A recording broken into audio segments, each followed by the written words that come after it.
भैया आपके साथ मारपीट होने का हमें बड़ा दुख हुआ। जी, वो आपस में एक दूसरे से बुरी तरह लड़ने लगे। मैंने फिर समझाया, फिर अच्छी तरह लड़े। समझाने पर होता है।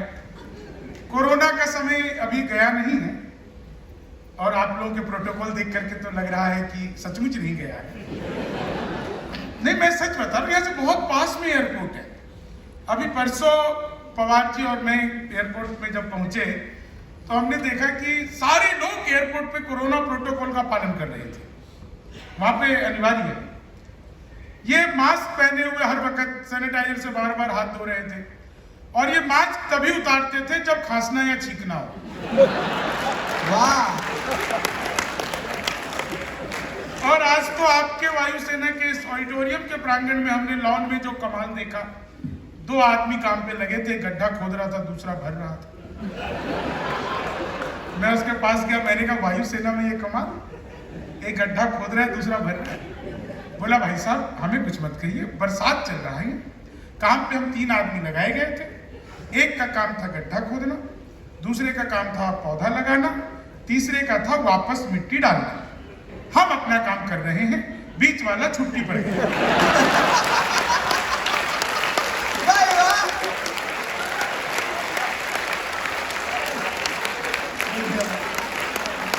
इतना डिसिप्लिन में आप लोग काम करते हैं,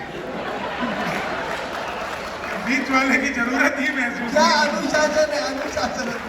एक चीज और मैं बताऊं आपको, सचमुच मैंने इतनी खुलकर हंसती हुई महिलाएं बहुत दिनों बाद देखी है। इसमें मेरी कोई गलती नहीं है।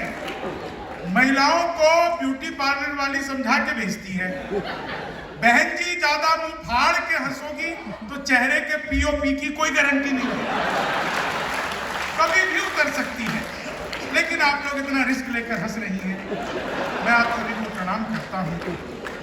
अभी तो मैंने 3 दिन पहले रात को पत्नी से झगड़ा हुआ, मेंटेनेंस को फोन किया। मैंने कहा पिछले 2 घंटे से पत्नी धमकी दे रही है, झगड़ रही है, कह रही है खिड़की से कूद जाऊंगी। मेंटेनेंस बोला भाई साहब रात को 1:30 बजे इसमें मेंटेनेंस क्या कर सकता है। मैंने कहा वो खिड़की खुल नहीं रही, इसमें तो मेंटेनेंस कुछ कर सकता है। तो अपना अपना मसला है। 4 लाइन आपको पहले सुनाता हूं, फिर देखते हैं आप लोग कहां तक पहुंचेंगे। पिछले दिनों मैंने मोदी जी से पूछा, अच्छा एक चीज मैं आपको बता दूं, मैं राजनीति पर, समाज पर, क्रिकेट पर, क्रिकेट तो अच्छा हुआ कि कल 19वां ओवर नहीं हुआ तो हम जीत गए।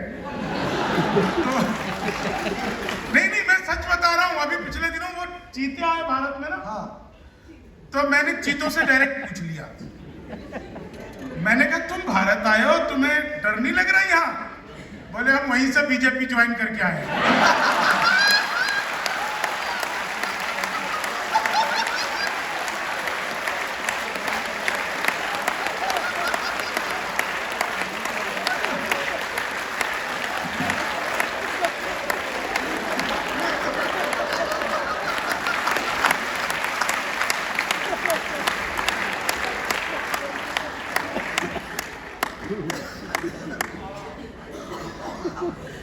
जी, मैं 4 लाइनें आपको और सुनाता हूँ। अभी देखिए आप लोग इतना बढ़िया सुन रहे हैं, लेकिन सचमुच मैंने पिछले दिनों मोदी जी से पूछा, और दोस्तों आप लोगों को ये बात समझ में आ जाएगी तो मैं जानता हूँ आप लोगों ने जो अब तक तालियां बजाई वो सब कमजोर पड़ जाएंगी। मैंने पिछले दिनों मोदी जी से पूछा, मैंने कहा मोदी जी आपकी नीयत क्या है? मोदी जी बोले मेरी नीयत पाक साफ है।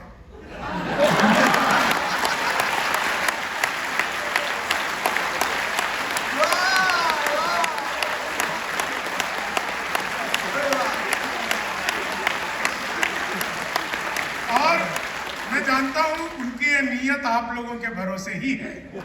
वाह वाह वाह, बड़ी बात, वाह। और कोई कारण नहीं है। तो मैं बता रहा था कि मैं राजनीति पर कविताएं करता हूं, लेकिन इसका मतलब बिल्कुल नहीं है कि मेरा किसी भी पॉलिटिकल पार्टी से कोई लेना देना। ना तो मैं कांग्रेस का आदमी हूं, ना मैं भाजपा का आदमी हूं। आदमी तो खैर मैं मायावती का भी नहीं हूं। कई बार लोगों को हुलिया देकर लेकर शक हो जाता है, तो मैं पहले से ही क्लेरिफाई करके चलता हूँ। पवार जी बता रहे छोटा भाई लगता है। पवार जी छोटा भाई तो मैं राखी सावंत का लगता हूँ।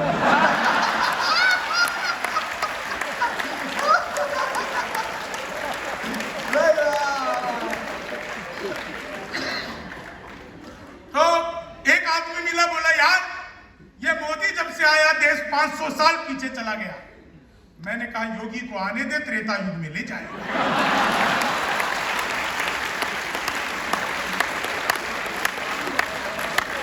मामला बिल्कुल अद्भुत है।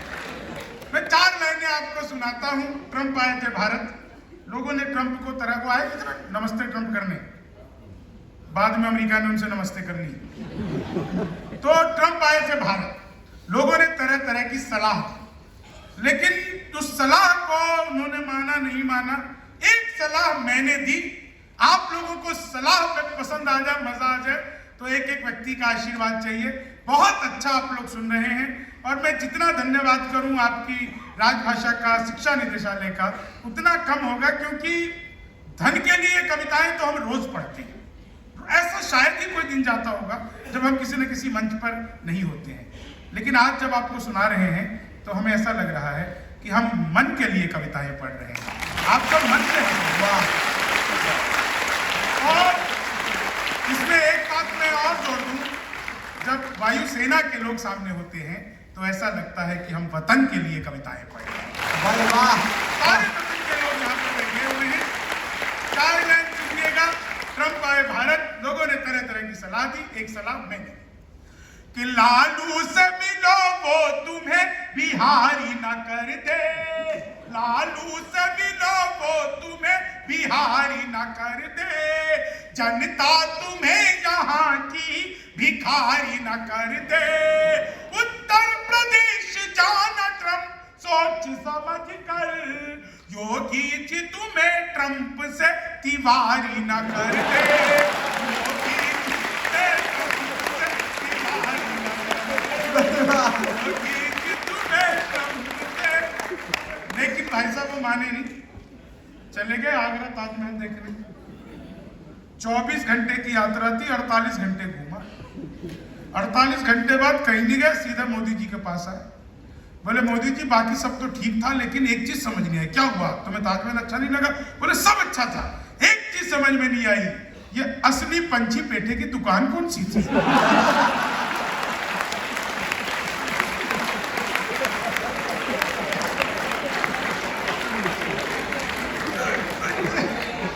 है ऐसा, बिल्कुल मामला ऐसा ही है। 4 लाइन और सुनिएगा। उत्तर प्रदेश में जब योगी बाबा की सरकार बनी तो पहला काम किया एंटी रोमियो। जैसे जूलियट की कोई गलती ना, आधार कार्ड मिलवा मिलवा के पीटे गए। उत्तर प्रदेश में योगी बाबा से पहले की स्थिति यह थी कि कोई लड़की घर से बाहर निकले तो माँ बाप 3-4 घंटे निश्चिंत रहते थे। अब स्थिति यह है कि कोई लड़का घर से बाहर निकले, माँ बाप हर 15-20 मिनट में पूछते रहते हैं, बेटा किसी स्कूल कॉलेज के बाहर मुर्गा तो नहीं बना? उत्तर प्रदेश एंटी रोमियो, योगी जी और 4 लाइनें। इस जुल्फों में उंगलियों को फिराने नहीं देते, जुल्फों में उंगलियों को फिराने नहीं देते, कलियों के पास भंवरे को जाने नहीं देते। इतनी सी शिकायत है हमें योगी आपसे, खुद से न पटी हमको पटाने नहीं देते, खुद से न पटी हमको पटाने नहीं देते, खुद से। भगवान मेरा साथ आप यूं भी निभाना, किस्मत के खेल में मुझे ऐसे भी जिताना, राहुल की तरह चाहे बीत जाए जवानी, लेकिन बुढ़ापे में अनुप जलोटा बनाना, लेकिन बुढ़ापे में अनुप जलोटा बनाना, लेकिन बुढ़ापे में अनुप जलो। 19 थी तुम, हमने चाहा 20 की तरह। देखिए मैं बिहार का रहने वाला हूँ, लोग बड़े बड़े आरोप लगाते हैं कि विधायक खरीद लिए, विधायक खरीद लिए। हम बिहार वाले, हमने मुख्यमंत्री खरीद लिया। 19 थी तुम, हमने चाहा 20 की तरह, पर दिल में चुभने लग गई वो 30 की तरह। वादा था 7 फेरे और 3 बच्चों का, मंडप पे तुम पलट गई नीतीश की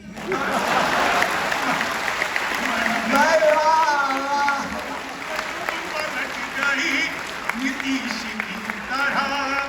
अच्छा, आप लोगों में से रील्स बनाते हैं कोई? रील्स तो शॉर्ट वीडियोस जो छोटी छोटी होती है, देखी तो सबने होगी, लेकिन रील्स बनाने वाले भी होते हैं, बहुत लोग बनाते हैं छोटी छोटी वीडियो रील्स। इन 4 लाइनों का मजा लो, बिल्कुल नया सुनना सीखा, बिल्कुल नया। नहीं, रील्स कैसे दीदी, बिल्कुल नया सुनेगा, रील्स कैसे बनेगा। कि लेनी थी जीत हमने मगर मात ले लिए, लेनी थी जीत हमने मगर मात ले लिए।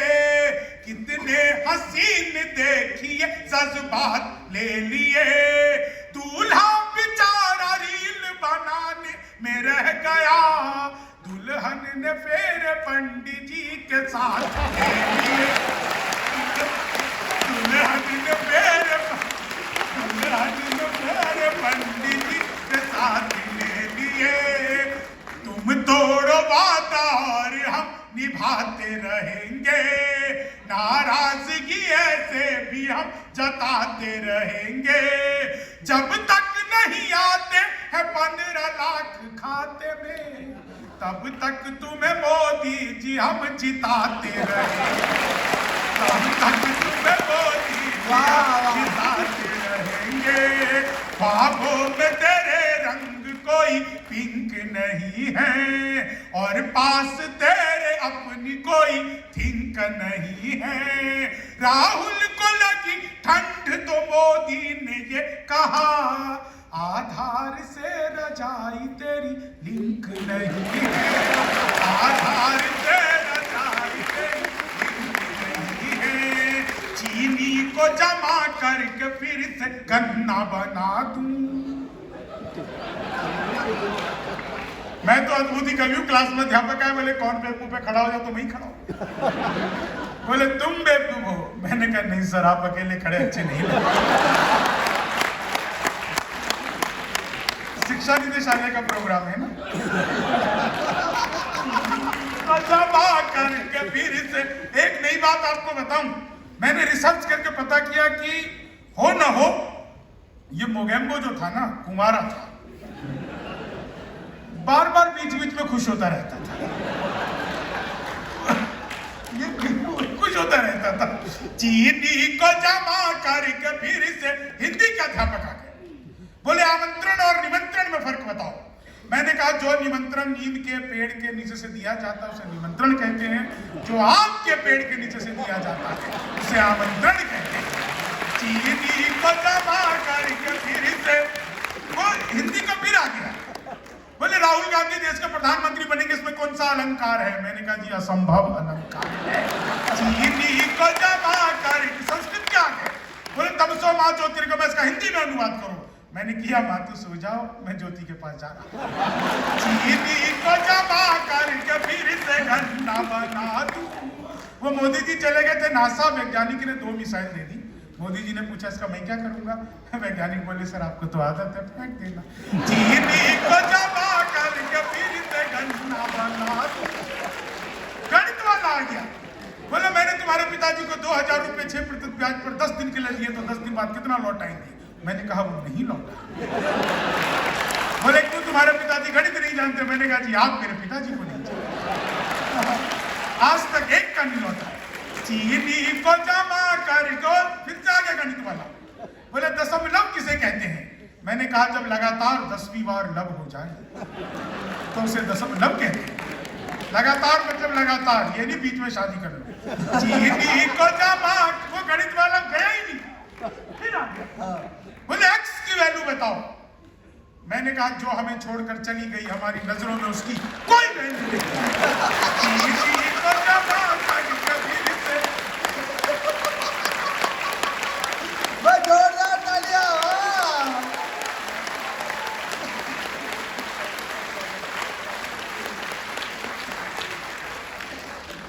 पीछे बैठे हुए सीनियर सिटीजन भी इस बात पे ताली बजा रहे हैं।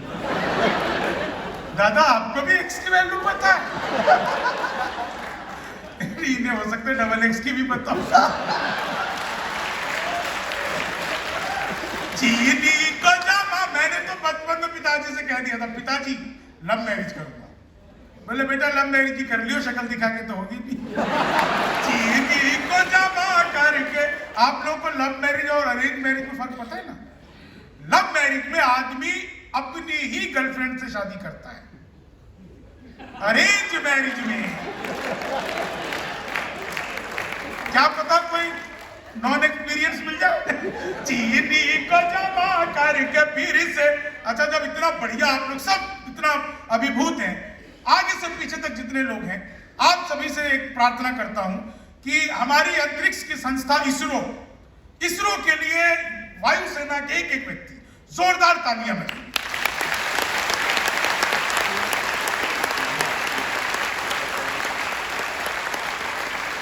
ये तालियां इसरो के लिए मैंने इसलिए बजवाई क्योंकि इसरो से मेरा बचपन का नाता है। जब मैं पहली बार स्कूल गया तो मैडम बोली लड़कियां इसरो में बैठेंगी, लड़के इसरो में बैठेंगे। चीनी को जमा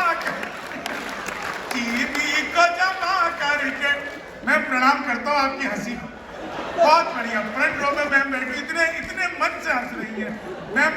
मैं ये भी चाहता हूँ कि आप घर में भी हंसी हंसती रहे।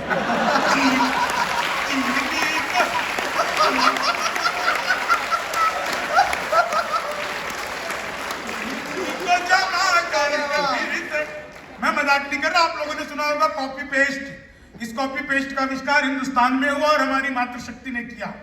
वो नीचे वाले होठों पर लिपस्टिक लगाती है, ऊपर पप पप करती है, हो जाता है कॉपी पेस्ट। मैं तो ट्रेन में आ रहा था, बीच वाली बर्थ पे सो रहा था, ऊपर पे 30-40, नीचे पे 80-90। तो 30-40 ने 80-90 से पूछा, बहन तेरी उम्र क्या है? 80-90 बोले कि 38-40। अब उसने उससे पूछा तेरी क्या है? बोले होगी 18-20। मैं तो बीच का बरस से धड़ाम से नीचे गिरा। बोली भाई साहब क्या कर रहे हो? मैंने कहा जी पैदा होने की कोशिश।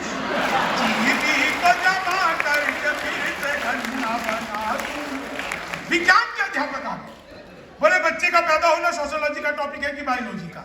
मैंने कहा जी बच्चे का चेहरा मोहरा माता पिता पे गया हो तो बायोलॉजी का। चीनी को जमा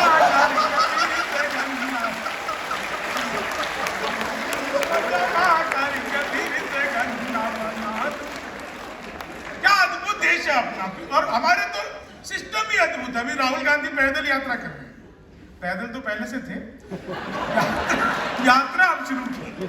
चीनी को जमा करके फिर से गन्ना बना दूं।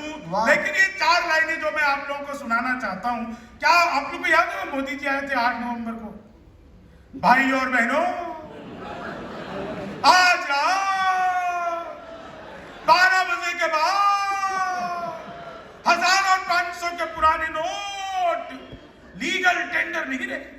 इतना सुनते ही पति बड़ा खुश, उसे आज भी उम्मीद है मोदी जी किसी दिन रात को 8 बजे आएंगे। मित्रों, आज रात 12 बजे के बाद आपकी पुरानी शादियां लीगल टेंडर नहीं रहे। सर आपको मैंने पहली बार हंसते देखा इसमें।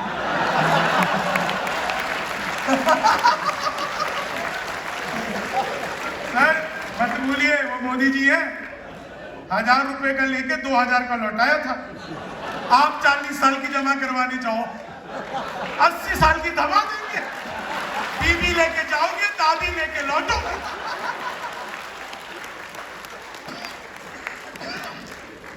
अपना देश सचमुच अद्भुत है। देखिए हम लोग ईश्वर से कामना करते हैं कि ईश्वर हमें सुख दे, संपत्ति दे, समृद्धि दे।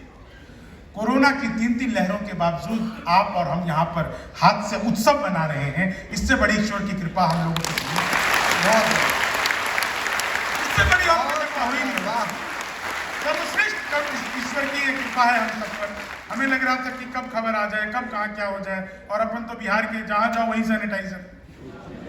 सर मंदिर गया वहां भी सैनिटाइजर, मैंने चंद्रामृत समझकर चाटा, एल्कोहल का टेस्ट आया। मैंने कहा 2-4 बार और दो। बोला भैया बिहारी हो क्या? मैंने कहा तुझे कैसे पता लगा? बोला कि नहीं तुम्हारे यहाँ बंद है ना, लोग इसी से काम चला रहे हैं। तो अपन तो सैनिटाइजर से काम चला लेते हैं। मैं सच बता रहा हूँ, ये देखो मैं दिल्ली में रहता हूँ, अब हम बिहारियों में बड़े आरोप लगते हैं कि ये सारे बिहारी दिल्ली एनसीआर में आ जाते हैं। इसमें हमारी कोई गलती नहीं है, सारा का सारा कसूर दिल्ली एनसीआर वालों का। बड़े बड़े पांडाल लगाते हैं, कीर्तन मंडली बुलवाते हैं, फिर भजन करवाते हैं, राधे राधे जब वो चले आएंगे बिहारी, राधे राधे जब वो चले आएंगे बिहारी। अब कलयुग में वो बिहारी आ नहीं सकते, हमें ट्रेनों में ठुस ठुस कराना पड़ता है। तो हम करें क्या? मैं तो इलेक्ट्रॉनिक शॉप में गया, मैंने जाकर पूछा टीवी कितने का दे रहे हो? बोला बिहारियों को टीवी नहीं देते। मैंने कहा तुझे कैसे पता लगा?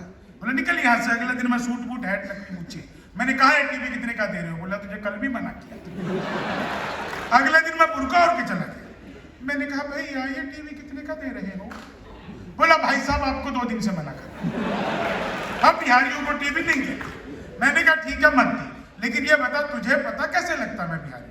तो उसने जो बात बताई आप लोगों को हमेशा याद रहेगी। मैंने कहा मत दे, लेकिन ये बता तुझे पता कैसे लगता मैं बिहारी हूँ? बोला बेटा जिसे तू टीवी कह रहा है वो माइक्रोवेव है।